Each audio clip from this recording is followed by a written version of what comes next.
back to Angelo. Hvis vi går tilbage til Angelo. We left Angelo dead. We don't want to leave Angelo efterlod dead. ham død. So, we so we stood there and looked at each other for some time. Så vi stod der og kiggede på hinanden i døren der i noget tid. He was waiting for me to say something. Han ventede på, at jeg skulle sige noget, I wasn't going to. og jeg ville ikke sige noget. So it was a matter to see who would stand there the longest. Så det var et spørgsmål om, hvem stod længst. I won. Og jeg vandt. So he went back to his apartment. Så han gik tilbage til sin lejlighed. I told my wife I was going for a walk. Og jeg sagde til min kone, at jeg tager lige ind og går med mig en tur. I got on the elevator Så jeg gik ind i elevatoren and started talking to God og begyndte at tale med Gud. and told him, Og jeg sagde til Gud, this is not how this is supposed to work. sådan her er det ikke, det skal fungere. I didn't come all the way around the world Jeg er ikke kommet helt til over på den anden side af verden to give people false hope. for at give mennesker et falsk håb. And I told him, Og jeg sagde til Gud, Angelo lives Angelo lever, or I quit. eller jeg stopper. I go home. Så går jeg hjem igen. And I talked to God all the way down the elevator. Og jeg sagde til Gud, mens jeg kørte ned med elevatoren. And when the elevator doors opened, Og da elevatoren åbnede, I started speaking, praying in other tongues, så begyndte jeg at bede i tunger. and walked around for about 45 minutes. Og jeg gik rundt i omkring 45 minutter. Came back Da jeg kom tilbage the next day, næste dag, went back to the church. gik jeg tilbage til kirken. Our host came to me Vores vært, han kom hen til os, and said, Brother Curry, og han sagde, Brother Corey, did you hear about Angelo? har du hørt om Angelo? I said, I heard that he died. Ja, jeg hørte, at han døde. He said, no. Nej. Angelo lives. Angelo, han lever. And I said, no, I didn't hear that. Så sagde jeg, nej, det har jeg ikke hørt. He said, yes, he awoke. Jo, han vågnede op. Everything is fine. Alting er fuldstændig normalt. Amen. Amen. As I started to walk off, Da jeg begyndte at gå væk, the man asked me. spurgte manden mig. He said, yesterday when I told you that Angelo had died, I går, da jeg sagde til dig, at Angelo han var død, you said, der sagde du, that surprises me. det var da utroligt, eller det overrasker mig. Why did you say that? Hvorfor sagde du det? I said, because I'm not used to losing. Fordi jeg ikke er vant til at tabe. And he said, Og så sagde han til mig, og så sagde han, So that was revelation to him. Så det var en åbenbaring for ham. You cannot approach healing Du kan ikke komme til helbredelse with the idea med den idé, that you're going to lay hands on the sick, at du skal lægge hænder på de syge, that you're going to pray for the sick, at du skal bede for de syge, and then see what God does, og så se, hvad Gud han gør. as if it's either or. Som om, at det er enten eller. You have to decide Du bliver nødt til at beslutte for dig selv, what the end result will be. hvad slutresultatet skal være. That is where you place your faith. Det er der, du sætter din tro. And you decide Og du beslutter, that until you see that, at indtil du ser det, you don't stop. så stopper jeg ikke. That's what Jesus did Det er det, som Jesus han gjorde with Lazarus. med Lazarus. He wasn't going to quit Han ville ikke give op, until Lazarus walked out of that tomb, indtil at Lazarus gik ud af den grav. even if it meant him dying first. Selvom at det betød, at Lazarus skulle dø først. You've got to have that same mindset. Du bliver nødt til at have den samme måde at tænke på. This is very simple to talk about. Det er meget simpelt at tale om. It's doing it Det handler om at handle. that tends to be harder for people. Og det er det, som gør det svært for mennesker. But it's only because Men det er kun fordi, we're too used to just giving up. vi er alt for vant til at bare træde tilbage. I was blessed Jeg var velsignet in my early Christian life i mit tidlige kristne liv, in that I was able to be around Dr. Lester Summerall. fordi at jeg var i stand til at være sammen med Lester Summerall. And he's known for many things. Og han er kendt for rigtig mange ting. But the thing that I know him for most Men de ting, som jeg kender ham for allermest, was his faith. var hans tro. And I watched how he operated. Og jeg så, hvordan at han handlede, han opererede. And I was around him and talked with him. Og jeg var rundt om ham og sammen med ham og Spent talte several med years ham. with him, Jeg har actually. brugt flere år sammen med ham. And I watched him in all kinds of situations. Og jeg så på ham i mange forskellige situationer. And the thing that always stood out about him Og det, som der altid var specielt ved ham, is that he never changed. var, at han aldrig forandredes. He always just kept walking with God. Han blev ved med at gå med Gud. And whenever a crisis came up, Og når der kom en krise op, he never really wavered. så begyndte han ikke at køre fra side til side. Everybody around him Alle sammen rundt om ham would get nervous or ville scared. blive nervøse, bange. What are we going to do? Hvad skal vi gøre? How can we ever do this? Hvordan kan vi nu gøre det på den her måde? And he'd just keep walking. Men han blev ved med at gå. And it would end up the way he said it. Og det blev præcis sådan, som han sagde. And then everyone else would look at that Og så alle mennesker på ham, så på det, and talk about it. og de ville tale om det. But it was his faith that brought it. Men det var hans tro, der bragte det igennem. And I saw Og det jeg så, faith in life. var, at det var tro levet ud. I saw faith lived. Jeg så, at troen levede. It wasn't just talked about. Det var ikke bare noget, han talte om. He lived it. Han levede det. And he lived a very simple life. Og han levede et meget simpelt liv. And he never got nervous. Nervous or If scared. he got nervous. He never got nervous. Never got Og nervous. han blev aldrig sådan rigtig nervøs eller bange for noget. But the people around him would. Men det gjorde mennesker rundt om ham. But he just keep walking. Men han blev ved med at gå. That's what you've got to understand. Det er det, du skal forstå. In every area, På hver eneste område. faith is faith in God. Tro er tro på Gud.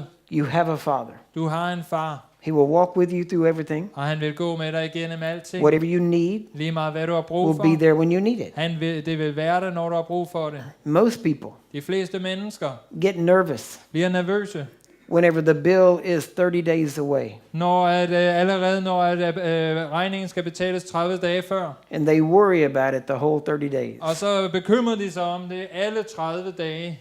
And then the bill is not paid. Og så bliver regningen ikke betalt. And they were never in faith. Og de var alligevel aldrig i tro. And yet with Dr. Summerall, Og alligevel med Dr. Summerall, he had a bill, han havde en regning, $10 million bill 10 millioner på den her regning, for a television station for en tv-station. due in 30 days. Og han skulle betale det inden for 30 dage. He signed his name. Han skrev under, He said in 30 days, og han sagde om 10 dage, I'll om give 30 you dage, I'll give you a check for $10 million. kommer jeg med en check på de her 10 millioner dollars. He was building a church at that time. Han var ved at bygge en kirke på samme tid. Did not have the money in the bank to build the church, Han havde ikke engang penge i kirken til at betale kirken, but signed his name men han skrev under for a television station. for en tv-station. Everybody around him Alle sammen rundt om ham kept thinking, begyndte at tænke, we don't even have the money to build the church. jamen vi har jo ikke engang penge til at bygge kirken. How are we going to pay $10 million for a television Hvordan station? skal vi få penge, 10 millioner dollars til at betale en tv-station? And he used to tell them, Og han plejer at fortælle dem, well, don't worry about it, det skal I ikke bekymre jer om, because it's obviously not your faith that's going to get it. for det er åbenbart ikke jeres tro, der skal komme til at bringe det her igennem. And as the day got closer, Og når det kom tættere på, everyone got more nervous, blev alle sammen mere og mere nervøse. and he never changed. Men han forandrede sig ikke. He just kept walking. Han blev bare ved med at gå. And when the men came to get the check, Og da menneskerne kom for at få tjekken, he sat down at the conference table with them. satte han sig ned ved konferencebordet sammen med dem. They were signing all the papers, De var ved at skrive under på alle papirerne. and while they're signing the papers, Og mens de sidder og skriver under papirerne, they're waiting to get their $10 million check. de venter på at få deres 10 millioner check. And while they were signing the Og mens papers, de skriver under på papirerne, the delivery van pulled up. kommer der en hvad hedder det? The En DHL, budbil, eller hvad det hedder. and they brought an envelope, Og de kommer med en konvolut, handed it to Dr. Summerall. giver den til Dr. Summerall. He ripped it open, Han åbner den, pulls out a check, tager de checken ud, signs it, skriver under på den, handed it to them og giver det til dem. for $10 million. 10 millioner dollars. Amen.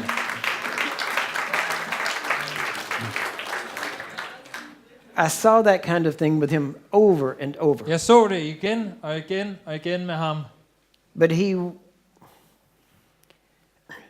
the people you look up to now, Men de mennesker, du ser frem til eller op til nu, you wouldn't like them. Du ville ikke kunne lide dem, if you got to know them. hvis du begyndte at lære dem at kende. They were not social people. De var ikke sociale mennesker. Dr. Summerall wasn't a social person. Dr. Summerall var ikke noget socialt menneske. He had no time for foolishness. Han havde ikke tid til noget som helst, nogen som helst fjollerier. You want to talk about the Bible? Hvis du vil tale om Bibelen, He would talk. så talte han. You want to talk about fishing? Hvis du taler om at fiske, He would send you away. så vil han bare sende dig væk. You want to talk about anything else? Hvis du taler om noget som helst andet, He had no time for så that. har jeg ikke tid til det. He lived in the Bible. Han levede i Bibelen. He lived with God. Han levede sammen med Gud. He didn't care about anything Han var else. fuldstændig ligeglad med alt andet. And he would send you away. He was mean. Og han sendte dig væk, og han var ond. Sometimes Nogle gange I believe tror jeg, that our politeness at vores venlighed is killing our faith. slår vores tro ihjel.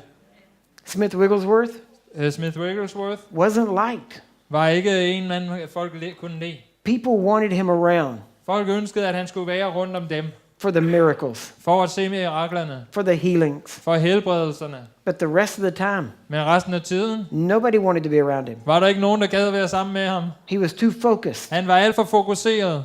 He said he never went more than 30 minutes without praying. Han sagde, jeg går aldrig mere end 30 minutter, uden jeg har bedt. But he never prayed more than 30 minutes. Men han bad heller ikke mere end 30 minutter. So he would constantly go back and forth Så derfor så skiftede han frem og tilbage hele tiden. between reading the Word of God Han læste Guds ord, and just praying. og så bad han. He walked with God. Han vandrede sammen med Gud. He fellowshipped with God. Han havde fællesskab med Gud. Dr. Summerall was a friend of Smith Wigglesworth. Dr. Summerall var ven med Smith Wigglesworth. And he said every time he went to Wigglesworth's home, Og han sagde, Dr. Summerall sagde, at hver gang han kom til Wigglesworth hjem, he never saw another person there visiting. så han aldrig nogen, der sad der og besøgte ham. You would think there would have been a line of people out the door, Du ville tænke, at der var en lang kø af mennesker uden for hans dør. but nobody liked him Men der var ikke nogen, der brød sig om ham, because he was too direct. fordi han var alt for direkte. One woman wrote him a letter En kvinde skrev et brev til ham, and told every promise in the Bible about healing. og fortalte ham om hver eneste løfte om helbredelse. And she was sick, Og hun var syg, trying to get Wigglesworth to pray for her. og hun ville gerne have, at Wigglesworth skulle bede for hende. So he looked at her letter Så han så på det her brev, and then wrote at the bottom, og så skrev hun til sidst, believe your own letter, tro på dit eget brev. and mailed it back to Og her. så sendte han det tilbage igen. That's how direct he was. Så direkte var han. People like that. Og folk kunne... people like that? Like people like him, like Smith Og Wigglesworth, for folk, som er på den måde, like Dr. Summerall, folk som Dr. like Summerall, John Lake, som John G. Lake, like Kenneth Hagin. som Kenneth Hagin. These are great men of God. Disse mennesker var fantastiske mennesker for Gud. But they weren't great with people Men de var ikke særlig gode sammen med mennesker. because they spent more time with God than they did people. For de brugte mere tid sammen med Gud, end de brugte sammen med mennesker. And people didn't like to be around them Og der var ikke særlig mange, der brød sig om at være sammen med dem. except when they needed something Kun lige når de har brug for noget. because they walked with God. For de her mennesker, de vandrer med Gud. See, we want things to just happen. Vi ønsker, at tingene skal bare ske. Things happen because you believe. Tingene sker, fordi du tror. I was in a place in America once preaching. Jeg var et sted i Amerika, hvor jeg prædikede. In the morning, we went to visit the sick. Om morgenen så gik vi hen for at besøge nogle syge. That evening, I was preaching at a service, Om aftenen så prædikede jeg igen på en gudstjeneste. and I asked the people, Og jeg spurgte de her mennesker, what did you do today? hvad har I lavet i dag? Some said work, Der var nogen, der sagde, at vi har været på different arbejde. things. Forskellige ting. And I said, let me tell you what I did. Lad mig fortælle jer, hvad jeg har lavet. I got to go around Jeg kan kigge rundt and watch God heal the sick. og så, at Gud han helbredte de syge. And immediately, it was like I heard what they were thinking. Og det var ligesom om, jeg kunne bare høre, hvad det var, de tænkte. And it was, what did you see? Hvad så du? And I stopped. Så stoppede jeg, And I said, og så sagde jeg, some of you are thinking, der er nogen af jer her, der tænker, what did I see? hvad var det, jeg så? And I said, so that's what kind of people you are. Det er den slags mennesker, du er. You have to see before you believe, Du bliver nødt til at se, før du tror. which is why you'll never see very much. Hvilket er årsagen til, at du ikke kommer til at se særlig meget. But I believe without seeing, Men jeg tror uden at have set. and that's why I get to see so much. Og det er derfor, jeg får lov at se så meget. But I had to get them beyond Men jeg bliver nødt til at få dem ud over the idea of them having to see something to know it's true. den her idé om, at de skal se det for at vide, at det er sandt.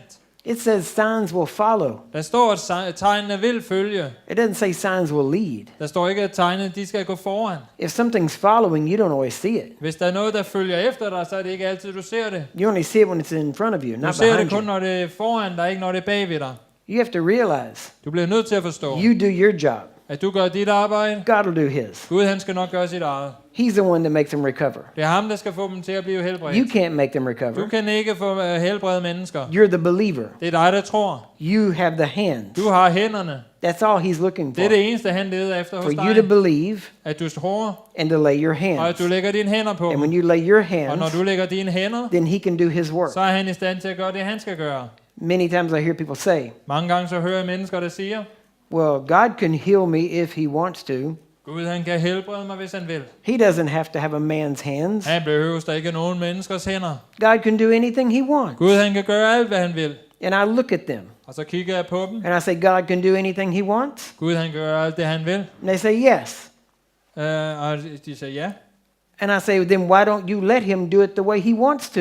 Hvorfor lader du ham så ikke gøre det på den måde, som han ønsker at gøre det? He wants to do it through men's hands. Han ønsker at gøre det gennem menneskers hænder. That's what he said in Mark Det var det, 16. han sagde i Markus kapitel 16. He didn't say, I'll do it any way I want. Han sagde ikke, jeg vil gøre det på hvilken som helst måde, som He jeg said vil. they shall lay hands. Han sagde, de skal lægge hænder på de syge. Now what that tells me Det, som det siger til mig, is that any Christian er, at hver eneste kristen should have both hands skal have to hænder, so they can lay hands. så de kan lægge hænder.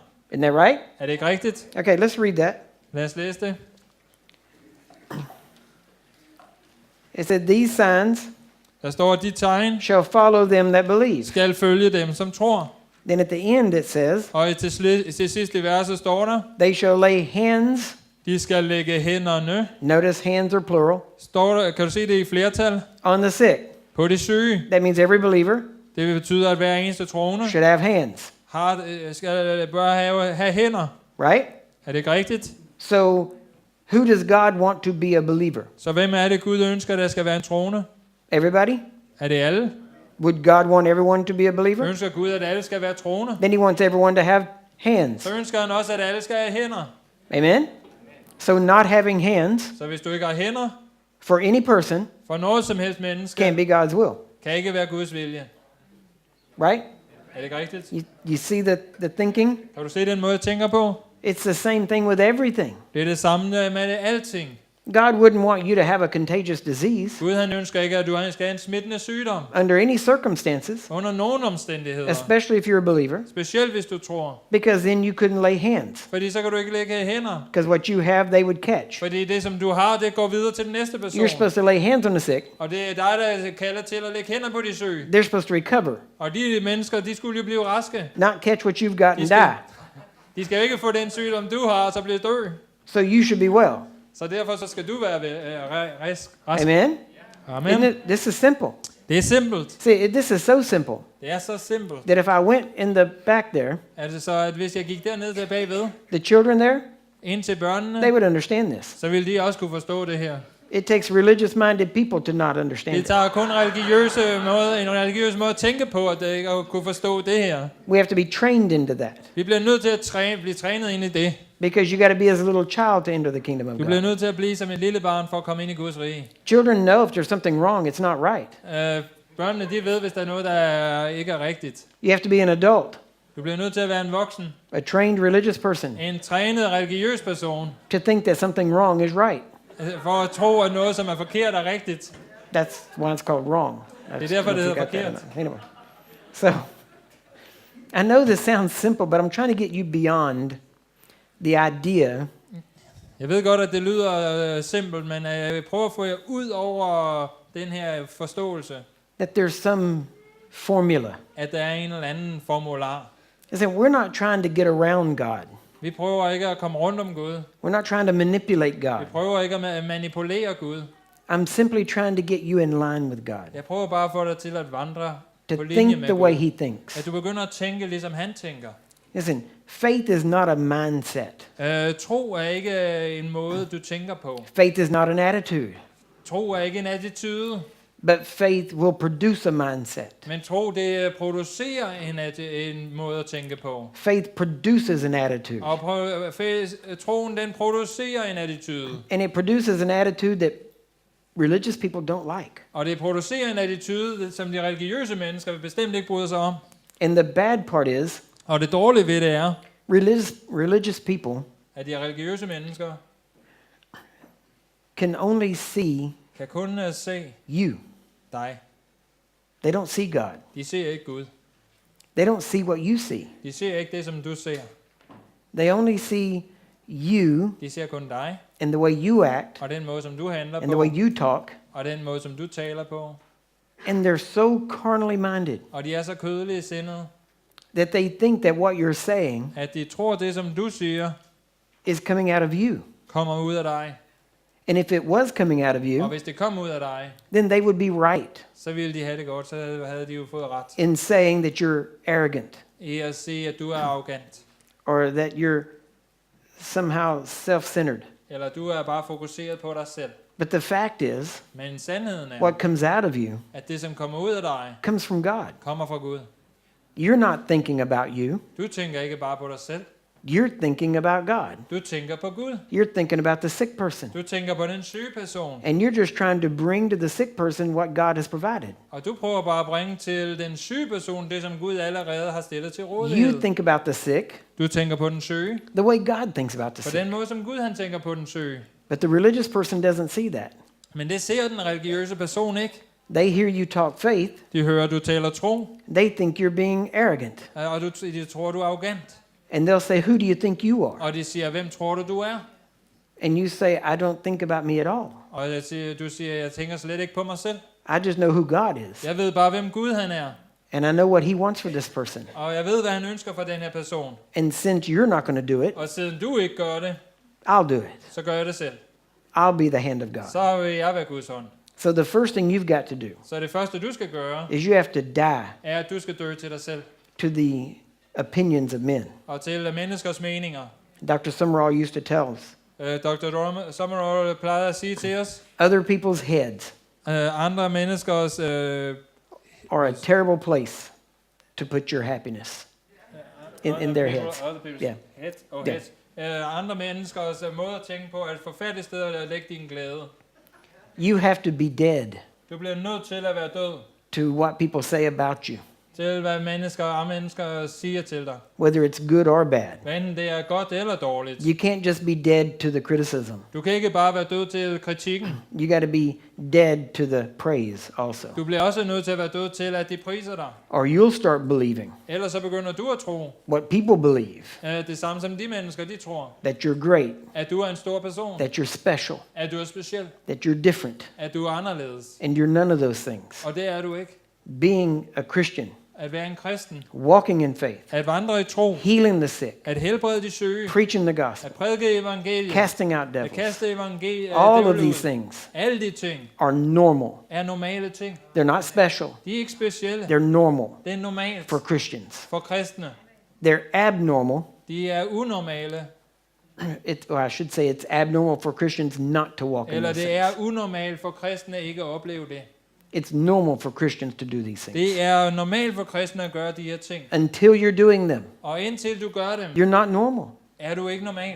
You're not in God's plan of normality. Du er ikke i Guds plan af det, som er normalt. Now, when you start doing them, Og når du begynder at gøre dem, you'll be normal to God, så bliver du normal til Gud. but abnormal to everyone Men else. unormal til alle de andre mennesker. And people will look at you like you're strange, Og så vil folk kigge på dig og tænke, du er mærkelig. but you're not strange. Men du er ikke mærkelig. You're just right. Du har bare ret. You're where you should be, Du er lige der, hvor du skal være. because this is what God plans for you. For det var det, som var Guds plan for dig. Not because you're special, Ikke fordi du er speciel. not because you're gifted Ikke fordi du har fået gaver. or anointed, Eller du er salvet. but because you have a heart for people, Men fordi du har et hjerte for mennesker. and you have God's heart for people, Og du har Guds hjerte for and you mennesker. just want them well, Og du ønsker bare, at de har det godt. because you know Fordi du ved. that Jesus died so that they could be well. Fordi du ved, at Jesus han døde, så de kunne få det godt. He died Han døde, so they could be right with him. så de kan komme ret ud af det med ham. God is a total God. Gud han er en total Gud. He wants to be God to the total person. Han ønsker at være Gud for hele personen eller mennesket. He made us 3 parts: Han har skabt os som 3 dele. spirit, soul, and body. Ånd, sjæl og legeme. And he wants you Og han ønsker dig healed and whole. helbredet og helt. Spirit, soul, and body. Både ånd, sjæl og legeme. When you get born again Når du bliver frelst, and you have his spirit, og du har hans ånd, then you are right så er du ret in spirit. i din ånd. Whenever you get healed, your body is healed. Når dit legeme det er helbredt, Then you're right in body. så er du ret i dit legeme. When your mind is clear, Når din måde at tænke på er klar. when you think with the mind of Christ, Når du har tænker på som Jesus Kristus. and your mind is renewed to the Word of God, Og dit sind er fornyet til Guds ord. then you're right in your mind. Så er du også ret i dit sind. Our job Vores arbejde is to reconcile er at genforene man back to God. mennesket tilbage til Gud. And when we reconcile men, Og når vi genforener mennesker, spirit, soul, and body, både ånd, sjæl og legeme, they get saved, så bliver de frelst, they get healed, de bliver helbredt, they get delivered, de bliver sat fri, they get free, de bliver sat and they're a fri, total person og de bliver en hel person, walking som vandrer in the totality of i God. Guds totalhed. Some of these we'll be talking about as we go on, but I'm trying to get you away from formulas. Men jeg prøver at få jer væk fra de her formularer. Healing comes from who you are. Helbredelse kommer fra den du er. You're connected to God. Du er forbundet med Gud. Jesus did not heal to prove he was Jesus or prove he was God. Jesus han døde ikke for at bevise at han var Jesus eller bevise noget med Gud. He healed Han helbredte, because he couldn't help it. fordi han ikke kunne stoppe med at He helbrede. healed because it was part of his nature. Han helbredte, fordi det var hjertet af hans natur. It was part of his character. Det var en del af hans karakter. And he perfectly expressed God's image. Og han udtrykte fuldstændig Guds natur. He perfectly expressed God's nature. Han udtrykte fuldstændig han var Guds udtrykte billede. And he always healed. Og han helbredte altid. He never failed to heal. Han stoppede aldrig med at He helbrede. never told anybody, keep your sickness. Og han sagde aldrig til nogen, behold din sygdom. He was always there to help. Han var altid der for at hjælpe.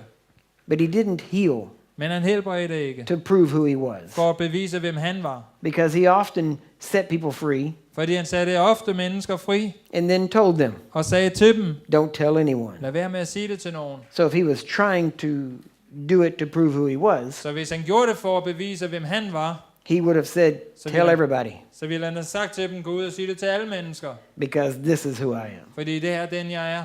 But he didn't. Men det var ikke det, han gjorde. He healed people, Han helbredte mennesker. even when he knew Selv om han vidste, that kind of miracle at den slags mirakler would have caused them to make him king. ville forårsage, at de ønskede at gøre ham til konge. So he constantly healed and left. Så han konstant så helbredte han og gik sin vej. We have so many of these things built up Vi har så mange ting bygget op in religion. i religion.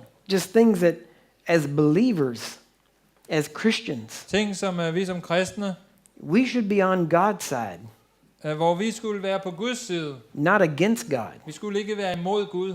We should believe the best about God, not the worst about Vi Him. skulle tro på det bedste i Gud, ikke det værste om ham. Even in 1 Corinthians 13, Selv i 1. Korinther kapitel 13 it says that love believes all things. står der, at kærligheden tror alle ting. Love believes the best of people. At kærligheden den tror på det bedste i mennesker. That's what love does. Det er det, som kærlighed gør. And yet as Christians, Og stadigvæk så også som most of the kristne, time, de fleste gange, we believe the worst about God. tror vi det om det værste om Oh, it Gud. might not be God's will to heal. Det kan være, at Gud han ikke ønsker at helbrede. Oh, it might not be God's will to deliver this time. Det kan være, at Gud han ikke ønsker at sætte denne mand Because fri nu. it'll make you a better person. Fordi det gør dig til en bedre person. He's working on your character. Og når han ønsker at gøre dig til en bedre person, han arbejder på din karakter. The Bible never says that. Men det siger Bibelen der aldrig. And we have to realize Og vi skal forstå, that God's nature at Guds natur is the nature of a father. er en fars natur. Too often, Alt for ofte we say things, siger vi ting. whether we mean to or Hvad not, enten vi mener det eller ej, they end up sounding like så this. kommer de til at lyde sådan her. Well, God, I know Okay, Gud, jeg ved, that you could at du godt kunne heal me. helbrede mig. I'm just not sure you will. Jeg er bare ikke sikker på, at du vil. I know you could Jeg ved godt, du kan, if it was your will, hvis det var din vilje. but I'm not sure Men jeg er ikke sikker på, it's your will. at det er din vilje. But he's a father. Men han er jo din far. Now think of you and your own children. Tænk på dine egne børn. I know my children. Jeg ved, at mine egne børn, It would hurt me det ville gøre ondt ind i mig, if they came to me hvis de kom til mig and said, Dad, og sagde, far, I know that if you could, jeg ved, at Ja. hvis du kunne, if they were to come to me and say, I know that you can, det ville være dårligt for mig, hvis de kom og sagde, far, jeg ved, du kan, but I don't know if you will. men jeg ved ikke, om du vil. What the heart of a father is to always can if he will if he can. En fars hjerte er altid, jeg vil, hvis jeg kan. If I say, Hvis jeg siger, I know you could, jeg ved, at jeg kan. I just don't know you will. I know you could. I know that God could, but I don't know that he will. Hvis jeg siger, jeg ved, du kan Gud, men jeg ved ikke, om du vil, Well, then you're seeing him as God, så ser du ham som Gud, who has all power, som har al magt, but you're not seeing him as Father. men du ser ham ikke som din far. So if my children came to me Så hvis mine børn kom til mig, and said, I know you can, but I just don't know you will, og de siger, jeg ved, du kan, men jeg ved ikke, om du vil, then they know that I've got the ability to do it. så ved de, at jeg er i stand til at gøre noget. So what they're questioning Så det, som de stiller spørgsmål ved, is my heart, er mit hjerte, my nature, min natur, my love for them. den kærlighed, jeg har til dem. And yet that's what religion has taught us to do. Og stadigvæk, så er det det, som religion det har undervist os. Religion emphasizes Religionen den understreger eller lægger vægt på, God is God. at Gud han er Gud. He's big. Han er stor. He can do Han anything. kan gøre alting. But Men it minimizes den lægger ikke His love. trykker ned hans kærlighed. It minimizes his nature. Den minimerer And hans says, natur. I don't know if you will. Men jeg ved ikke, om han vil. No, you could. Jeg ved, du kan, Not sure if you will. men jeg er ikke sikker på, at du vil. That's an indictment Det er, That's an accusation. Det er en beskyldning against God's nature. imod Guds natur. Listen, God is powerful, Gud han er kraftfuld, but that's not his nature. men det er ikke hans natur. His power Hans kraft is to be used to display his nature. er for at vise hans natur. If you're going to question something, Hvis du sætter spørgsmål ved noget, question his ability, hvis du sætter i spørgsmål ved Not his nature. at han er i stand til noget, especially as a father. du kan godt sætte et spørgsmål, om han kan noget, men ikke hans natur, specielt er det, at han er en far. But we've had so much teaching Men vi har haft så meget en undervisning on the power of God om Guds kraft, that is not a real question. at det er ikke der, hvor vi sætter spørgsmålstegnet. And we've had so much teaching Og vi har haft så meget undervisning on his nature om hans natur, that wasn't correct, som ikke var rigtigt. that we have a lot of questions Så derfor concerning så har that. vi en hel masse spørgsmål angående det. One of the things as a father, En af de ting, når det handler om ham som far, as a leader of the ministry that I'm in, I have når det angående en far, og når jeg er leder for den tjeneste, som jeg står i, and I have a staff of people that work with me, og jeg har mennesker, som er ansat under mig og arbejder med mig, and I had to realize og det jeg blev nødt til at forstå, as a father of children who have grown now, at som far og være sammen med nogle børn, som er vokset op nu, but also as the head of a ministry, men også som hoved for en tjeneste, my job min opgave is to mirror the Father's nature, er at afspejle min fars natur. not just his power. Ikke bare hans kraft og styrke. So I wanted my children Jeg ønskede mine børn, to understand the heart of God. at de skulle forstå Guds hjerte. So I have to mirror Så derfor så bliver jeg nødt til at afspejle the heart of God. Guds hjerte. So I had to learn Så jeg blev nødt til at lære, that just as the Father gives me at præcis som Gud han giver mig, anything I ask for, lige meget hvad jeg beder om, then I started having to do that toward my så children. må jeg være på samme måde over for mine børn. Now, I'm not talking about spoiling them. Jeg taler ikke om at forkæle dem. All my children are grown. Alle mine børn, de er vokset op og voksne. They all are having children of their own, De har alle sammen deres egne børn. and they all work for me in the ministry. Og de arbejder alle sammen med mig i tjenesten. And we raise them that they're not spoiled. Og vi har opdraget dem, og de er ikke forkælede. But my children know. Men mine børn, de ved. It's not a matter of if I will do it. Det handler ikke om, jeg vil gøre det eller ej. It would be a matter of can I do it. Det handler om, kan jeg gøre det eller ej. They know that if I can, De ved, at hvis jeg kan, I will. så vil jeg gøre det. That's what I'm trying to show them. Det er det, som jeg prøver at vise dig. And I have to be able to show the same thing to the people that work with me. Og jeg bliver nødt til at vise det samme til de mennesker, som arbejder sammen med mig. I have to run the ministry, Jeg bliver nødt til at køre den her tjeneste. being the father to them. Værende en far for dem. We're not, God has blessed us. Gud, han har velsignet os. We have some great influence around the world. Og vi har meget indflydelse rundt omkring i verden. But we're not like ministries Men vi er ikke ligesom tjenester, that have their own jet planes and a lot of money. der har deres egen jetflyvemaskiner og en hel masse penge. And we don't have money stacked up and just in the bank. Og vi har ikke en hel masse penge lagt væk i en eller anden bank.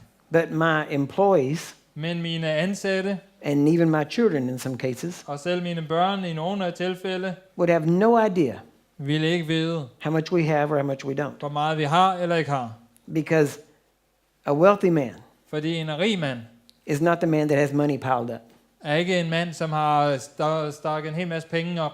A wealthy man En rig mand is one that knows that he can put his hands on as much money as he needs when he needs it. er en mand, som ved, at han kan altid lægge hænder på lige meget, hvor mange penge det er, når han har brug for det. And what I've learned Og det, jeg har lært, is that whatever I need, at det, som jeg har brug for, I tell my heavenly Father, jeg siger til min himmelske and we far, have it. hvad det er, og så He har jeg brings fået it. det. Han har det, og han bringer det. No matter what it is. Lige meget, hvad det er. So for me to mirror that Så for mig at afspejle det to the ministry, to the people in the ministry, til folkene i tjenesten, I had to get them to think differently. så blev jeg nødt til at få dem til at tænke anderledes. Because in many cases, they would know how much money came in, Fordi at i mange tilfælde, så ville de vide, hvor meget der kom ind. and they would think, in this department, we need this equipment. Og de ville tænke automatisk, okay, på den her område, i den her afdeling har vi brug for det her udstyr. And it cost a lot of money. Og det koster rigtig mange penge. And they would say, I know we don't have that much money. Og de ville sige, jeg ved, at vi har ikke så mange penge. So they wouldn't ask for the equipment. Så derfor så ville de ikke bede om det udstyr. So I had to teach them. Så derfor så blev jeg nødt til at undervise dem. Tell me what you need. Sig mig, hvad det er, I har brug for. I told them from the beginning, Jeg sagde fra begyndelsen, we don't make any decisions vi laver ikke nogen beslutninger based on money. baseret på penge. We decide what God's will Vi is, beslutter, hvad er Guds vilje i den her situation, and then we go there. og så går vi derhen. And whatever we need along the way, Og lige meget hvad det er, vi har brug for hen ad vejen, we'll be there when we need it. så vil vi være der, når vi kommer derhen. Because this is his business. For det er hans forretning. He's responsible to Han er fund it. ansvarlig for det. That's why I don't put pressure on people. Det er derfor, jeg ikke lægger noget pres på nogle mennesker.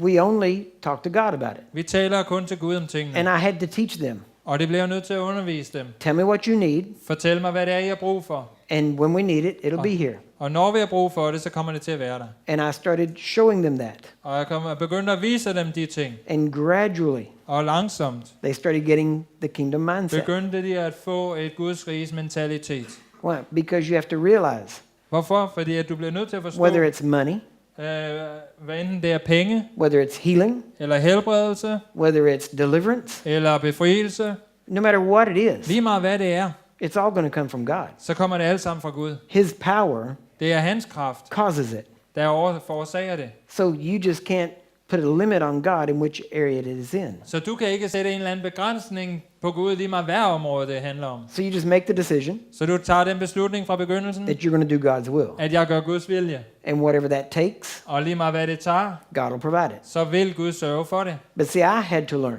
Men det jeg måtte lære, I don't go to my staff jeg går ikke til mine ansatte and tell them, og siger til dem, we need to do this. vi skal gøre det her. So let's join hands Så lad os holde i hænder, and let's pray og lad os bede. and let's ask God. Og lad os bede Gud. We don't do that. Det gør vi ikke. I ask them, Jeg siger til dem, what do you need? hvad er det, jeg har brug for? Give me a list. Giv mig en liste. And I told them, Og jeg sagde til dem, you have not du har ikke, because you ask not. fordi du ikke beder om det. Why? Because I have to mirror God to them Hvorfor? Fordi jeg bliver nødt til at afspejle Gud til dem, so that they can learn the Father's heart så de kan lære en fars hjerte at and how kende, He operates. og hvordan han handler. So that eventually, Så at til sidst, when they go off on their own, når de går ud på deres egen vej, they know how to do that så ved de, hvordan de skal and handle, they can trust God. og de kan stole på Gud. Now, I've got a lot of people Jeg har en masse that mennesker, want to trust Curry, som ønsker at stole på Curry, but I'm trying to teach people how to trust God. men jeg prøver at lære mennesker, hvordan de kan stole på Gud. The saddest story Den sørgeligste historie, that I know of som jeg kender, was about John G. Lake's son. var John G. Lakes søn. John Lake passed away in 1935. John G. Lake han døde i 1935. In 1937, I 1937, 2 years later, 2 år efter, John Lake's son, Roderick, Johns søn Roderick was lying in bed dying, lå der i sengen og var ved at dø. 17 years old, Han var 17 år gammel, lying there in bed dying of a sickness. og han lå der, og han var ved at dø på grund af en sygdom. And he said, Og så siger han, I know jeg ved, if my dad were here, hvis min far havde været her, I wouldn't have to die. så ville jeg ikke være død. But he did die. Og han døde. And for some reason, Og af en eller anden årsag, the faith that John Lake had in God den tro, som John G. Lake havde på Gud, was not passed on to his son. gik ikke videre til hans søn. He believed in his father's prayers, Han troede på sin fars bønner, but he didn't believe in his own prayers. men han troede ikke på sine egne bønner. He didn't believe in the relationship that he had with God Han troede ikke på det fællesskab, han selv havde med Gud, the way his father believed in his relationship. ligesom hans far troede på hans fællesskab med Gud. I made a decision Og jeg tog en beslutning, that I would leave a legacy for my children at jeg ville efterlade en måde at leve på til mine børn and for my grandchildren, og for mine børnebørn, that they would understand what it means to have faith in God. så de ville forstå, hvad det handler om, når det gælder at tro på Gud. They've seen me De har set mig, make mistakes. de har set mig tage fejl, They know that I've been wrong, de ved, at jeg har taget fejl, and yet they've seen God answer my prayers, og alligevel har de set, at Gud han har svaret på mine bønner. which shows that God's answers is not based on performance, Hvilket viser os, at Guds svar er ikke afhængigt af den måde, vi handler på, but it's on faith in Him men at vi tror på ham as a father. som fædre. So even if you've messed up, Så selvom du har gjort noget forkert, you can still lay hands on the sick så kan du stadigvæk lægge hænder på de syge, and have faith that God will heal that og have person. tro på, at Gud han ønsker at helbrede den person. In my office back at my church, I mit kontor og tilbage på i min kirke, I have photo albums. der har jeg fotoalbum, Each one holds 500 pictures. og hver eneste af de her fotoalbum har 500 billeder. I have 44 albums Og jeg har 44 albummer, filled with pictures fyldte med billeder, of everywhere I've been in the world, som viser overalt, hvor jeg har været i verden. of meetings like this, Møder ligesom det her, and the healings that took place, og alle helbredelserne, som er sket, and the testimonies that came in. og vidnesbyrdene, som kom igennem And det. many times I had to take a picture there, Og mange gange, så bliver jeg nødt til at tage et billede der, and 2 weeks later I got a picture from the person with them well. og 2 uger efter, så kommer der et andet billede, hvor den person, som jeg tog et billede af, er blevet rask. So I put them together Og så sætter jeg dem ved siden af hinanden, as a before and after. før og efter. And these testimonies, Og de her vidnesbyrd, at some day, på et eller andet tidspunkt en dag, if and when I'm gone, selv når jeg er væk herfra, my grandchildren så kommer mine børnebørn and great-grandchildren og mine børnebørns børn will be able to pick up those photo albums vil være i stand til at tage de her billeder og de her fotoalbummer and turn page by page og gå side efter side efter side and see the faithfulness of God og se Guds to trofasthed, keep His word. at han holder sit ord. I have to leave a legacy of faith. Jeg bliver nødt til at efterlade en måde at leve på. And I'm At doing tro. everything I can Og jeg gør alt, hvad jeg kan, to make sure for at være sikker på, that everybody understands at alle forstår, that this is not a gift. at det her ikke er en gave. It's not a special anointing. Og det handler ikke om en speciel salvelse. It is trusting God to keep His word. Det handler om at stole på, at Gud holder sit ord. If it's a gift, Hvis det er en gave, if it's an anointing, hvis det er en salvelse, you are wasting your time being here så spilder du din tid ved at sidde her. because You may not have that gift. For det kan være, at du ikke har den You gave. may not have that anointing. Det kan være, at du ikke har den salvelse. So it does no good for you to sit and Så listen det to me. hjælper jo ikke dig at noget at sidde her på But- det her sted. Men If what I do, hvis det jeg gør, I do based on Mark 16, jeg gør det baseret på As Markus a kapitel believer. 16, som en troende, not as an apostle, ikke som en apostel, not as a gift of healing, ikke som en helbredelsesgave, not as the carrier of John Lake's anointing, ikke som en, der bærer John G. Lakes salvelse, but as a believer. men som en troende. Then every person in this room Så hver eneste person, som sidder i det her rum lige nu, should listen skulle lytte and pay attention og være opmærksom på, and put it into practice og begynde at handle på det, if you're a believer, hvis du er troende. because then you can do the same thing. Fordi så kan du gøre de samme ting. And that's the key to everything we do. Og det er nøglen til alt det, vi gør. We do everything Vi gør alting as a believer, som troende. which means Som betyder, every person that stands in front of me, hver eneste person, som står foran mig, at that moment, på det tidspunkt, I have to believe må jeg tro,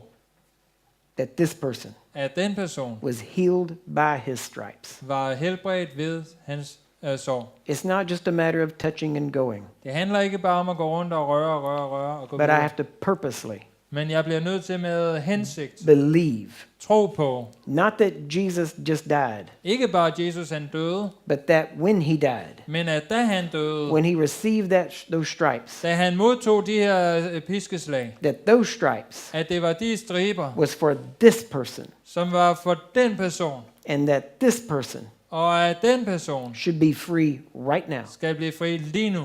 and there should be nothing to hinder that, Og der skal ikke være noget som helst, som kan stå i vejen, because I'm a believer fordi jeg tror. doing Mark 16. Og jeg gør det i Markus kapitel 16. That's what all of this teaching is on. Det er det, som det hele har fundament i. So it will benefit any believer. Så derfor så kommer det til at være til glæde for hver eneste troende. Amen? Amen. My job Min opgave is not to give you anything. er ikke at give dig noget som helst. My job Min opgave is to reveal to you er at åbenbare for dig what you've already got, det, som du allerede har fået. but haven't known how to use. Men du vidste ikke, hvordan du skulle bruge det. That's my job Det here. er min opgave. And we will get it done. Og det skal vi nok We've nå done it til. around the world, Jeg har været over hele verden, and you are no different og I er ikke spor anderledes than the people I just taught 2 weeks ago in South Africa. end de mennesker, som jeg underviste i Sydafrika for 2 uger siden. There we've had already Der har vi allerede HIV healed, haft AIDS the dead helbredt. raised, De døde var oprejst. blind eyes Vi open, så de blinde blive foråbnet deres øjne. people coming out of wheelchairs, Mennesker fik komme ud af rullestole. and about half of what I just mentioned Og halvdelen af det, som jeg lige har nævnt, wasn't under my hands. var ikke ved mine hænder. It was under the people I taught. Det var bare de mennesker, som sad og lyttede. Because the teacher lives in me, Fordi at underviseren er i mig, and he will teach you this og week. han underviser dig. Amen? Amen. Go to lunch. Gå til frokost. Amen.